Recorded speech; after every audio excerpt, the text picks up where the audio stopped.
The topic that I shall be presenting today is entitled English Language Teaching in the 16th and 17th Century. Shankar, Yes, sir. please restart. A very good afternoon to sir and a very good afternoon to students. The topic that I shall be presenting today is language teaching in late 16th and 17th century England. Now, in the late 16th and 17th century in England, there were two schools of thoughts on the role and function of language studies. The first one was the humanist tradition, which was established by Erasmus and Vives.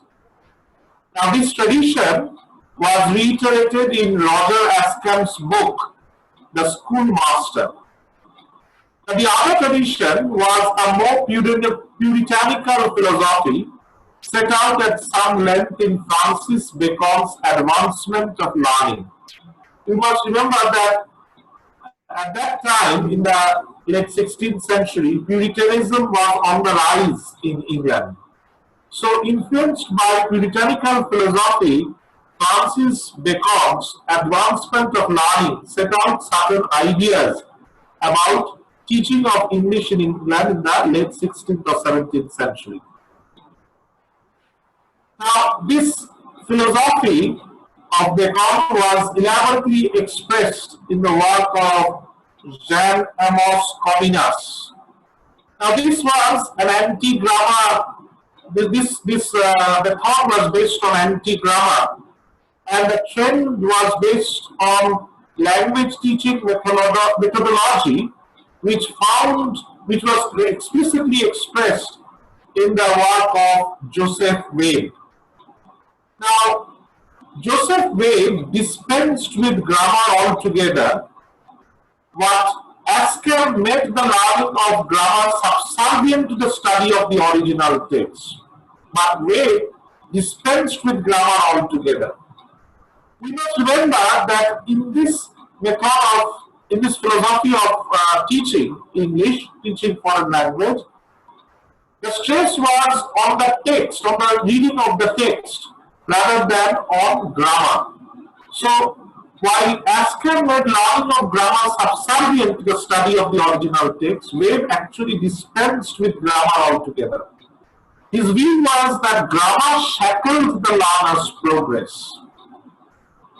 Now, Wade believed that the starting point for language learning was the exercise of communication skills, which would lead to knowledge of the grammar through use.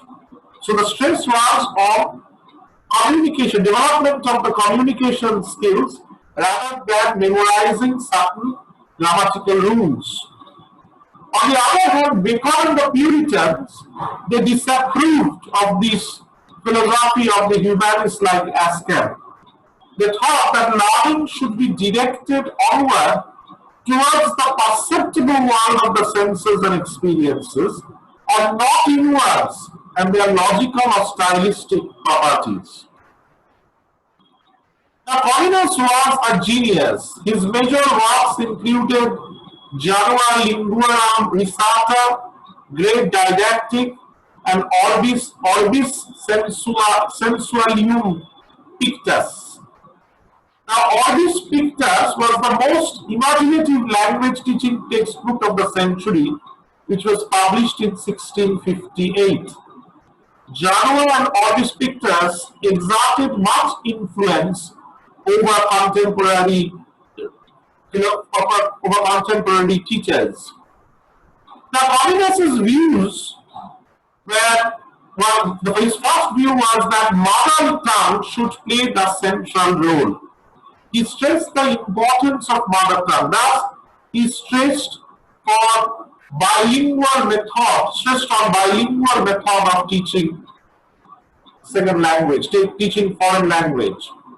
And he believed that foreign language should be learned as and when needed and for practical purposes. Foreign vernacular languages should be taught as a means of communication with the people of neighboring countries. So, foreign language teaching should have a utilitarian purpose. However, he did not dispense with the study of classical languages. He believed that classical languages were still required for certain academic and professional purposes. In his view, content should override form in the learning process. And moreover, he believed in class teaching.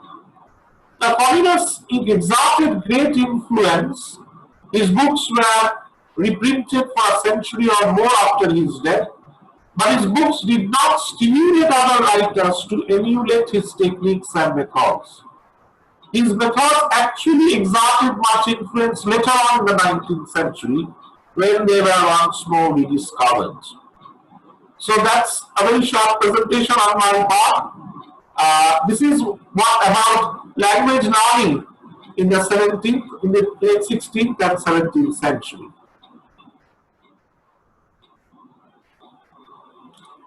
Sir.